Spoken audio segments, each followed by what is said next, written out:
In 2005, a TV show was released that promised to make math exciting for once. Numbers followed the story of FBI consultant Dr. Charlie Epps and his mathematical genius brother, Don, as they solved crimes using algorithms and equations. The show was lauded by many as a breakthrough in TV programming, finally giving nerds something to get excited about. But let's be real, the show was as exciting as watching paint dry, and not just any paint, matte beige. Sure, there were car chases and gunfights, but they were always overshadowed by the constant barrage of math jargon.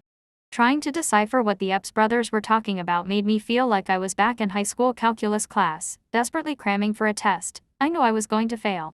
And let's not even get started on the characters. Don Epps was the stereotypical tough guy FBI agent, but with a love for numbers instead of guns. His brother Charlie was the eccentric, socially awkward genius who could barely function outside of his university office.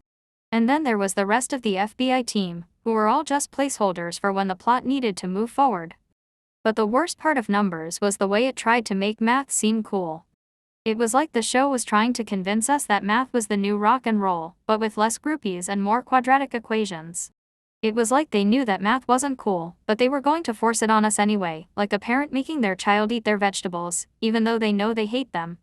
In the end, Numbers was nothing more than a thinly failed attempt to make math seem interesting to a wider audience.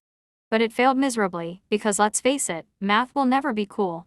And trying to make it so is just as futile as trying to make accountant jokes funny.